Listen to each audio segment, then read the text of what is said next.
I want to show you this passage in Ezekiel chapter 20. And, you know, this is another one of my videos where I prove that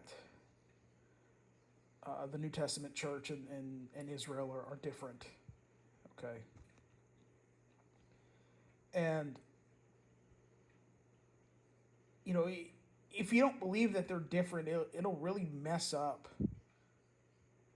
you know, how you see passages in the Old Testament and how you interpret even Bible prophecy. And so, look, in Ezekiel chapter 20, okay, verse 30, wherefore say unto the house of Israel, okay. Still, and then verse 31, still talking about the house of Israel, right? And then when you get down to verse 33, and, you know, I'm going to read some verses here. It says, as I live, saith the Lord God, surely with a mighty hand and with a stretched out arm, and with fury poured out, and look, fury poured out, okay? That doesn't sound like a God would, you know, treat the church. But anyways, will I rule over you, and I will bring you out from the people, and will gather you out of the countries wherein ye are scattered, with a mighty hand, and with a stretched out arm, and with a fury poured out. And I will bring you into the wilderness of the people, and there will I plead with you face to face, like as I pleaded with your fathers in the wilderness of the land of Egypt, so would I plead with you, saith the Lord God. Now,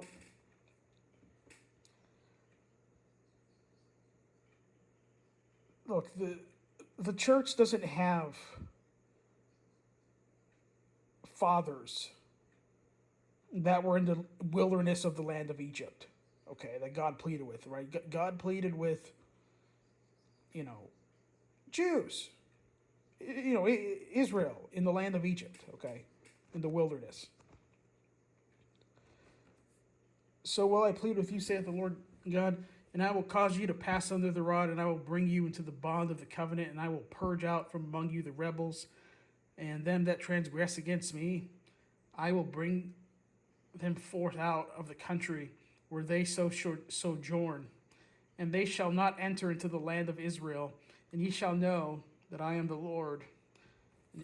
Again, he keeps talking about Israel. As for you, O house of Israel, saith the Lord God, go ye, serve ye every one his idols, and hereafter also, if you will not hearken unto me, but pollute my holy name no more with your gifts and with your idols. And, you know, it keeps going. It keeps saying Israel, okay? And look,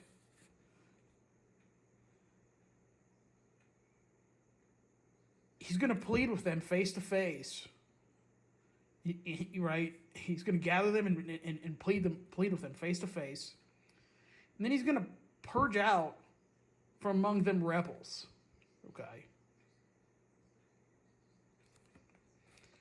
Which sounds like the unbelievers, the ones that are still going to deny that he's the Messiah. Okay? And look, if you think this is the church, okay, then what you're saying is that in this passage, God gathers the church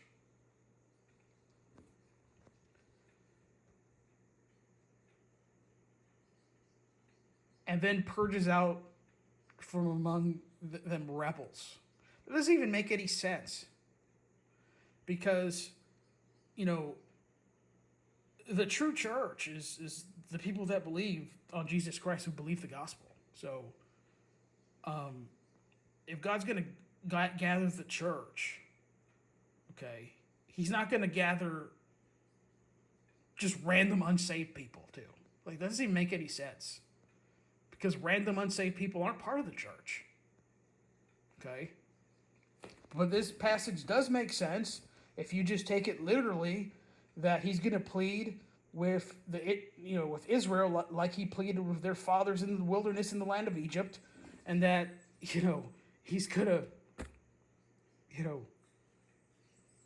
purge out from among them rebels. Okay. Because he talked to the house of Israel, not the church.